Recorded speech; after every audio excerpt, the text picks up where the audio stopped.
Welcome to Last Time Out. I'm Denzi. I'm D. Welcome back to another episode. Before we get into this episode, I just want to let y'all know, to let us know like y'all opinions on this, on whatever we're talking about, like, cause like we'll always like respond to y'all, and Yeah, like and subscribe, y'all. Make sure I like and subscribe. All that. Comment on. yeah, like we'll always respond and interact with y'all. So yeah, what you gotta say, D? Uh, well, we know that yesterday was your birthday. So you want to Yes, know sir. your birthday? My man turned 18. Big kid, grown man now. We legal now. Yes, sir. Yes, sir. So hey, it's been a it's been a good Sunday with the last dance. Of course, it was his birthday. So, but before we get into the last dance, I was gonna go straight in, but we do have some little NBA news, little updates that we wanna just remind y'all on or give y'all our feedback on. I don't know if y'all seen it, but it was a thing where the Rockets owner he was in some type of a meeting with Donald Trump, and they were discussing the future of sports and how they would go along with things and how they would take precautions. And in the meeting, the Rockets owner kind of dissed the Rockets GM Daryl Morey. So now we're starting to see some little animosity. His name was brought up because I don't know if you guys remember, a couple months ago, I think it was last year, I don't know, but Daryl Morey had this China on Twitter talking about like the Hong Kong situation, and they did it's just been some animosity about that, especially with the United States. So what do you think about that? I mean, it's not really too much to say about that. I'm just waiting for basketball to start, man. Yeah, I'm glad you said that about one basketball back. I seen this post. It was by ESPN Insider, and the post basically said we could see NBA basketball within 2 to 3 weeks, and that's simply not true. You bro. I don't want to seem like that guy that's a downer, especially in the comments, because I know everybody. I want basketball back too. We're a basketball podcast, of course we want basketball back, but we have to be realistic in the same at the same time because the NBA has already came out and said we have to get the players ready, which is gonna take 3 weeks. Um, we have to figure out a site. We have to get the site ready. We got to get the players tested. Then we got to get the coaches tested. So on and so forth. We got to make sure that they're getting their food and eating right. Don't tell us 2 to 3 that we're going to be watching in basketball in 2 to 3 weeks. Don't tell us that because that is simply not true. So just because you work at it, just because these guys got a verified logo, have some type of form of recognition. Just because they work for ESPN do not always mean they're right. We've even seen woes be wrong on certain situations. So don't look into too much of these verified ESPN guys. But that's just what I had to say. Well, what do you think about him giving us a false timetable? Bro, that really makes me mad, bro. We all know the truth, bro. We all know the truth.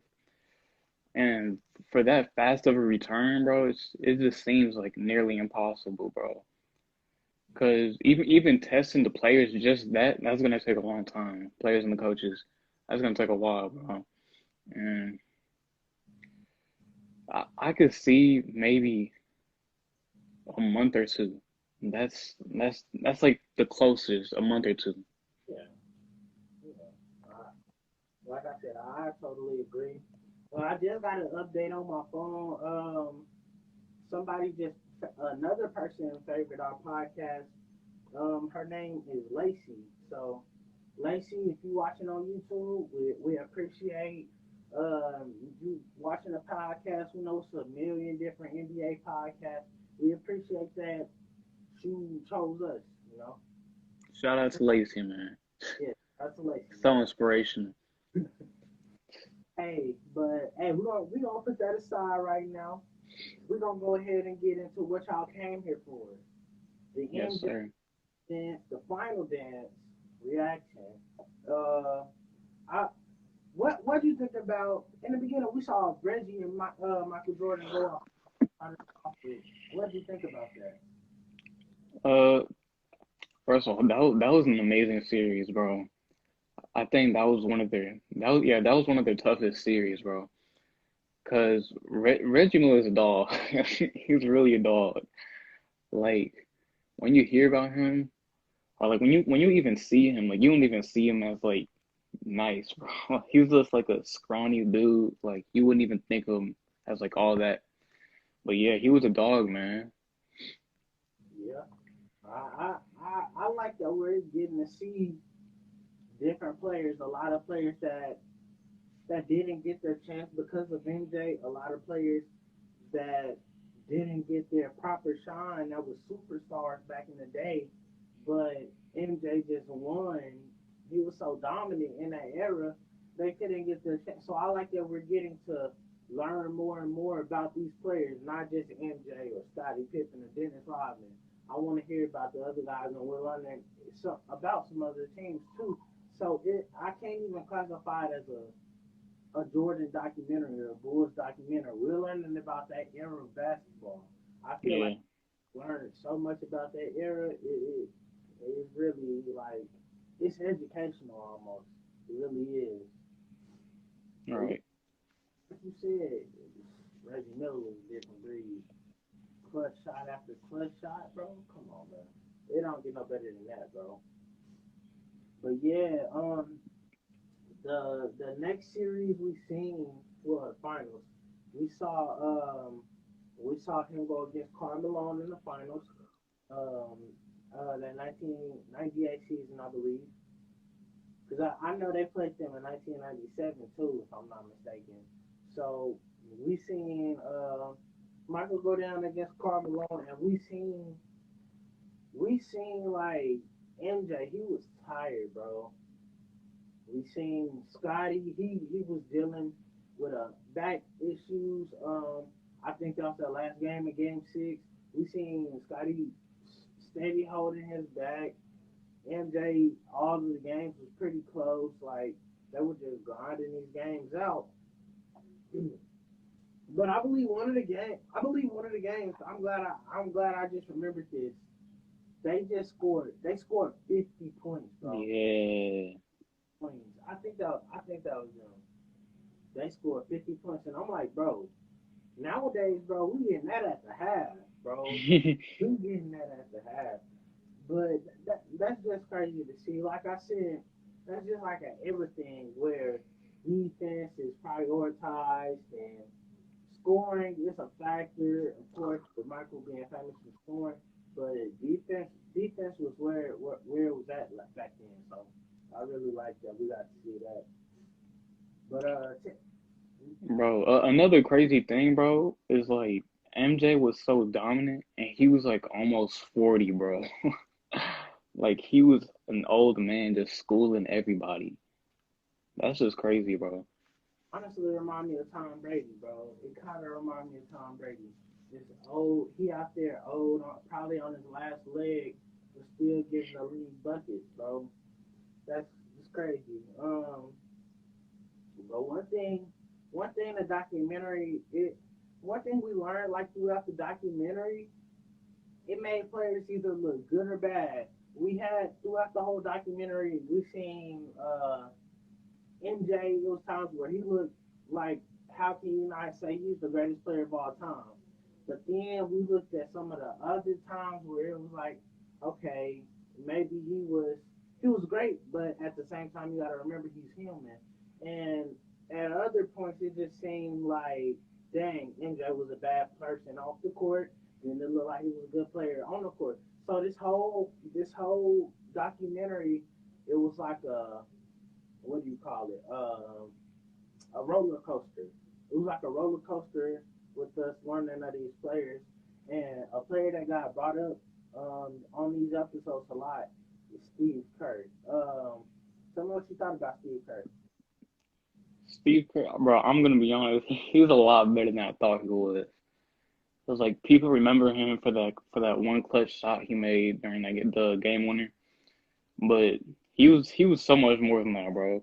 You know, they compared him to John Paxson, bro, and they really did play alike. Like he was just a lights out shooter. Whenever MJ needed him, he was there, man. Yeah, he was perfect. He was perfect next to NJ and Scotty, just being able to spot up. He was like a JJ Reddick before JJ Reddick. Like he really embodied being able to spot up and just catch and shoot three. He knew what his role was and he played it perfectly. That's why I'm glad that we do get to see other players other than these top players on the team. So I'm glad we got to take a look at Steve Kerr because 9 times out of 10, bro, when he steps away from basketball fully, people are gonna remember him as a coach. Probably they're probably gonna remember people are we're gonna remember him as a coach. So it's good to see that we did see like other things that he did without a clipboard in the pen. So yeah. Um, but another thing we saw was a lot of people. It posed the question. I'm gonna put it like this. It posed the question. Do you think NJ will win 7 rings if they all came back? That's a good question, but I don't think they could just because of fatigue, bro. Like they was already tired from the last finals, and Scotty, you know, he got that injury, bro. So his play did decline. I looked it up too. Uh, so yeah, I don't think they would be able to win another finals. Yeah, I agree. I'm glad. I'm glad you did bring up Scotty. Yes, I'm glad you brought up Scotty.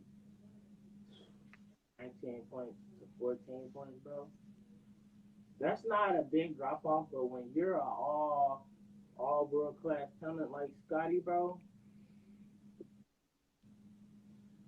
that's big. I'm gonna have to say they stayed at 6. I'm gonna have to say they stayed at 6. Just